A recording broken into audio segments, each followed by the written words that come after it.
विमल पोलो जुबा केसरी, हर पल मनाओ केसरी त्योहार। अगर ये ठीक कह रहे हैं क्या ये तशामुलक? भाई हिंदू हमने मंदिर बनाकर हिंदुत्व का नारा बुलंद कर, हम 11 साल से हिंदुत्व का नारा बुलंद कर रहे हैं। हिंदुओं का कितना कल्याण हो गया? 27 रुपए हर रोज कमाता है किसान। 80% किसान हिंदू ही होंगे ना। गरिमा चौधरी, थोड़ा समय देना, बीच में 2-3 लाइन कम से कम बोलने देना। आपने कहा मुझे गर्व है हिंदू होने पे और मैं भी खुश हूं। उसी सोच के अनुसार पूरे देश के लोग हैं। और जो सो कॉल्ड इंडिया गठबंधन है, ये जब चुनाव आते हैं तो मंदिरों में जाते हैं, जनेऊ पहनते हैं।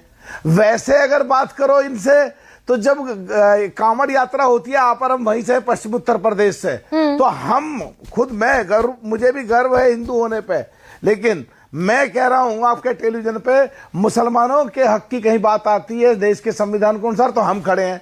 लेकिन जो सो कॉल्ड इंडिया गठबंधन, कांग्रेस और उसकी साथी पार्टियां हैं, वो उस कांवड़ यात्रा में मीट की दुकान और अंडों की दुकान की वकालत करेंगी। असलियत में ये जिम्मेदार हैं इस हिंदुत्व को बढ़ाने के लिए। और कहीं ना कहीं अगर आज की चर्चा है तो इनसे पूछनी चाहिए, कांग्रेस और उसकी साथी पार्टियों, नाकाबिलियत इनकी क्यों है? देश का माहौल ऐसा क्यों बना? एक तरफ जो आप कह रहे हैं हिंदुओं के तो बीजेपी का ही ट्रेडमार्क है, ठप्पा है, तो इनको किसने मना करा? ये चुनावी जनेऊ क्यों पहनते हैं? और आज तो गरिमा जी सिचुएशन ये आ गई है कि आज का माहौल ऐसा हो गया, इनकी समझ में आ गया है कि बगैर मंदिर बनाए इनकी भी जान चुनाव में बच नहीं सकती, क्योंकि इतने चुनाव तो मंदिर से काम चल जाएगा। मलूक नागर, इस सवाल मैं वापस इसी सवाल पर लौटूंगी। फिर मैं तो एक बार और कह देती हूँ, at the cost of repeating my self, भाई मंदिर बनेगा, शंख बजेगा और नवग्रह की तस्वीरें दिखाई देंगी और हर हर महादेव के नारे लगेंगे, तो कोई भी हिंदू रोमांचित होगा। मुझे गरिमा जी, लेकिन रोजी रोजी रोटी चल जाएगी क्या? घर में रोटी पानी का जुगाड़ हो जाएगा मंदिर घूमने से? मैं गरिमा जी सीधी बात कर रहा हूं। आपके परिवार में आपके पिताजी, माताजी, बहन, आपके सास, आपके ससुर, आपके कोई भी, कितनी भी परेशानी हो घर में, कि क्या कोई दिन ऐसा जाता है जब सुबह या शाम घी की जोत ना जले आपके घर में? तो मंदिर भी जरूरी है, काम भी जरूरी है, सारी चीज जरूरी है, पर इसको कराने में फेलियरिटी किसकी है? जो केवल चुनाव में जाके जनेऊ पहनते हैं मंदिरों में। कौन कौन लेके आया इसको इस स्थिति तक? ये 27 रुपए रोज ना, किसान का सवाल भूल गए आप तो। दरअसल जिस पार्टी से हैं वो खेती किसानी की पार्टी, 80% किसान हिंदू होंगे ना, जो 27 रुपए रोज कमाते हैं। भला हो गया हिंदुओं का?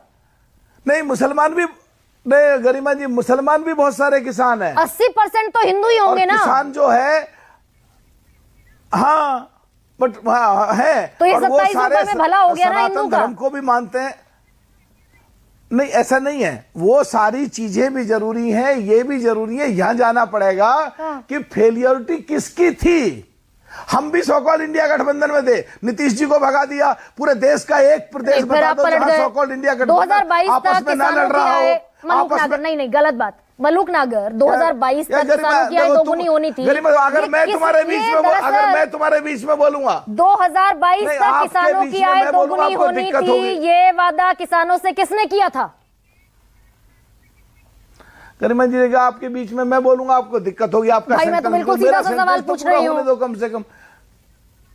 मैं कह रहा हूं उसका वो डिबेटेबल सब्जेक्ट है, लंबा है, उसमें भी आऊंगा। पर मेरी आपने बात बीच में रोक दी। मैं ये कह रहा हूं, किसान की बात भी जरूर है। किसान मुसलमान भी है, किसान हिंदू भी है, और सब तरक्की भी कर रहे हैं और सबको अभी दिखते भी है। रोज में तरक्की कर रहे हैं। और ये जो आंकड़ों की बात कर रहे हो, मैं डीओपीटी लॉजिस्टिक्स स्टैंडिंग कमेटी में था, जो प्रधानमंत्री का मंत्रालय और कानून मंत्रालय दोनों ने मिलकर के इकट्ठे स्टैंडिंग कमेटी बनाई हुई है। कांग्रेस के कार्यकाल के 60 साल के मैंने आंकड़े देखे। 7%, 12% पिछड़ों के दलितों की सीट भरी रहती थी। अब भी 60-70% पिछड़ों की दलितों की सीट है। अब भी गुंजाइश है, मैं मानता हूं, पर कांग्रेस के समय से बहुत ज्यादा काम करा है। सड़कों का जाल देख लो, नौकरियों का देख लो, सब देख लो। जब जनसंख्या भी इतनी बढ़ रही है, 147 करोड़ लोग हैं, अब बस एक ही चीज को पकड़ के बैठ जाएंगे। जितने भी टेलीविजन पे बैठे हुए हैं, आंकड़े करे नहीं, सदनों में गए नहीं, वहां कार्यवाही देखी नहीं, कानून बनाया नहीं, न प्रदेश में बनाया न देश में बनाया। यहाँ आगे क्या मलूक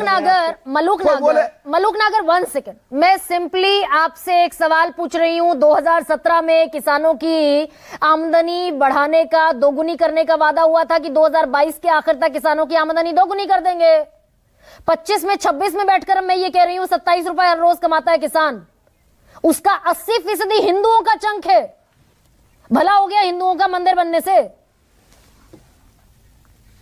देखिए, मेरठ में पटेल यूनिवर्सिटी है और उसमें कृषि के बारे में जितनी सब्जियों की और फ्रूट्स की नई वैरायटी आई है, अगर किसान उसको करेंगे तो 2 गुनी की बजाय 4 गुनी भी हो जाएगी। और जो गन्ना पैदा हो रहा है, गरिमा जी आप में गांडे वाले लोग हैं सर, मजाक कर रहे हैं। बात कर रहे हैं? मैं कह रही हूँ, मैं ये कह रही नहीं, आप ये कह रहे हैं कि किसानों को करना है तो वादा प्रधानमंत्री करते क्यों दिखाई दिए थे भाई? गांडे की जब बात करेंगे तो उसका वजन और लंबाई इतनी बड़ी है, गन्ने का पता करा लो ना अपने गांव में आप। पहले गांडे में, आज के गांडे में कितना फर्क है, लंबाई में कितना फर्क है, वजन में कितना फर्क है, रेट में कितना फर्क है, उसके गांडे के पैसे कितने आते हैं। अगर जो सरकार ने टेक्नोलॉजी नहीं लगा के सब्जियां और फ्रूट की जो टेक्नोलॉजी मेरठ में करी है, अगर उन्हें करने लगे तो कितना हो जाए। संसदीय समिति की रिपोर्ट मैं आपके सामने रख रही हूँ, आप गन्ने का जिक्र पर पहुंच गए। मुझे वाकई थोड़ी सी हैरानी हो रही है आज। मलूक नागर, जवाब दरअसल नहीं है तो कह दीजिए जवाब नहीं है।